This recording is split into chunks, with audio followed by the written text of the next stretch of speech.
What's going on, everybody? It's Trey Hearns, The Truth. I know it's been a long time since I was actually on social media. It's a new year, it's 2025. I decided to get on and do a video on today just to say hi to everybody because I know I do have subscribers, but YouTube is not my only social media platform. So I'm in and out, and sometimes I won't be on here at all. But I just wanted to come on today and just say hello to everybody. Um,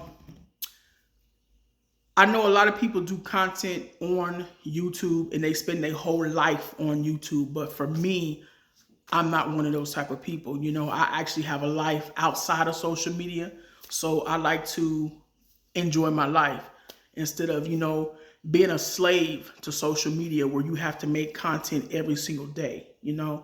So I don't like control, and I'm not a slave to nobody. So social media don't own me. So I make videos here and there, but today I'm on to make a video just to speak and say hello to the people who do still subscribe to my channel.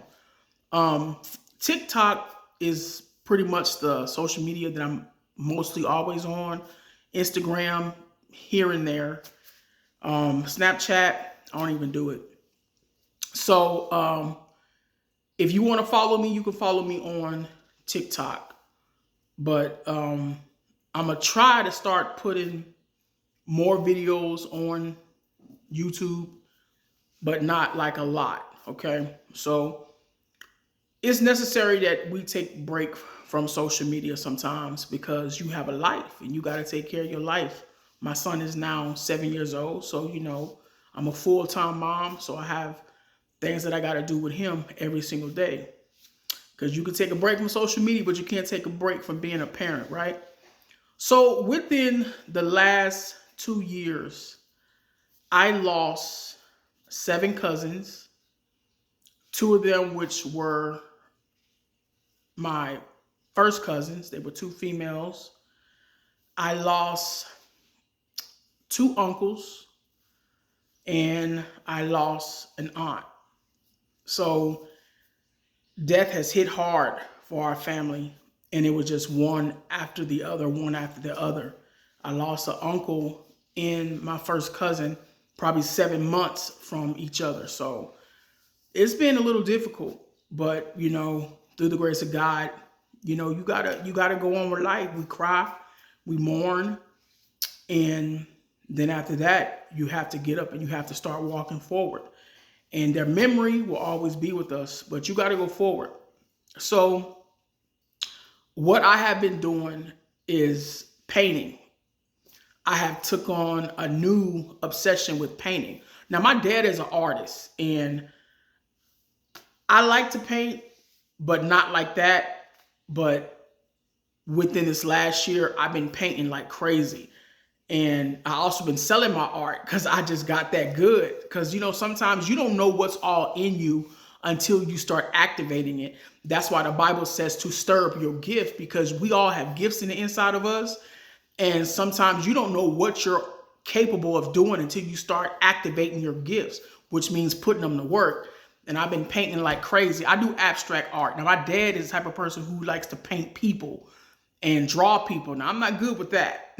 I'm not good with that. I'll stick to my stick figures. But for me, I do abstract art and liquid pour, which means I like to take 3 colors and combine them together and make a design on canvas. And all the art in my house, you even see art behind me.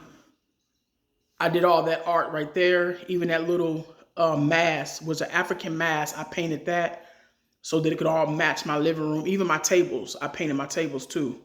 I did abstract art on my table. So I just create art now. Even over here, I did that table and this all over here.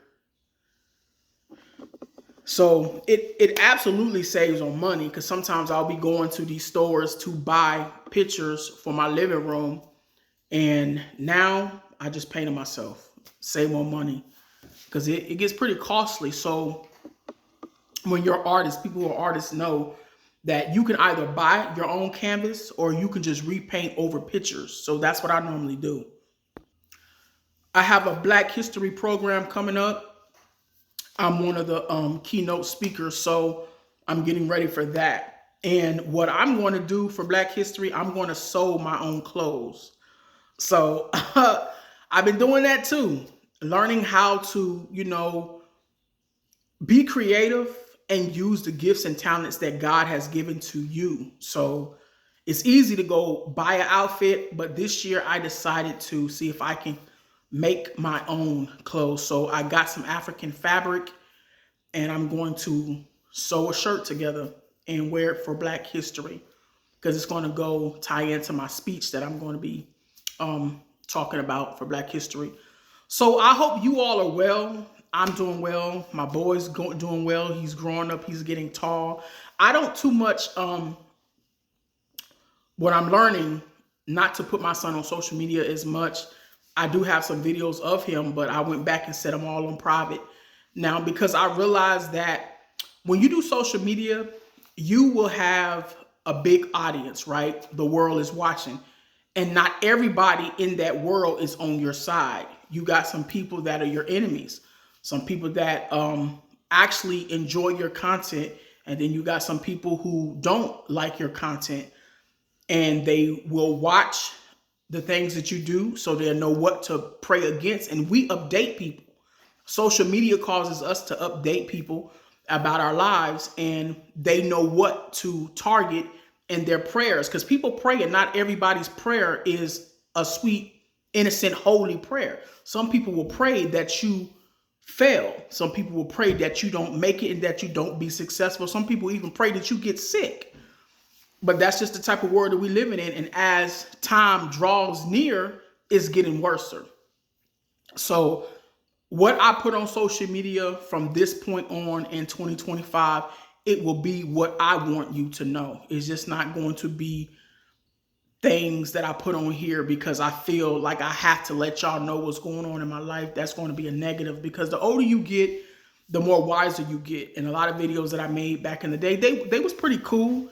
I shared a lot of my, family's life on social media and my niece and nephew pretty much grew up on the camera, in front of the camera. So a lot of that was for their sake and memory. So, a lot of times we don't have like photo album books no more, but social media is now like a photo album book where you can go back and look over your life now.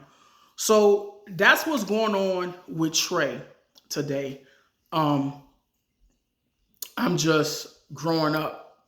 Even though I'm 42, you still have room to grow. People think that when you turn 21 that you're grown, but you still grow up. In order for you to get to the age of 80, you still have to what? Grow to get old. So we are constantly always growing up. So I remember in high school, one of my teachers told me that there's going to be a lot of people in freshman year that's going to start with you, but they're not going to finish with you in the 12th grade. And I found that out to be the truth. There's a lot of kids that was in my class that when senior year came, they wasn't around. A lot of them got pregnant. Some of them dropped out of school. A lot of them moved. Some got sick and died. Some people got shot and died. So, that's how life is. And it was a whole bunch of people that I rode with, talked to, hung with for years that right now in 25 that I no longer associate with. And it's about growth. Life will expose real friends from people who are just monitoring spirits, people who are just in your life to monitor what you do. And as life goes on, I hope you guys pay attention to that y'all figure out who's a friend and who's a foe. I learned in life over my 15 years, my last 15 years, that majority of all the people that I hung out with, they were not friends. They were just people who were just really enemies, just waiting for an opportunity to expose themselves. Do I wish I didn't meet them? I wouldn't say that because they teach you. Every failure teaches you something that will help you to be successful in the future. So it was all teaching moments. So I don't take nothing back that ever happened to me in my life because it's all a teaching moment. But that's pretty much it. That's going to do it for this video. But I'm Trey Hearns, the truth. And like always, I'm out of here. Enjoy your life.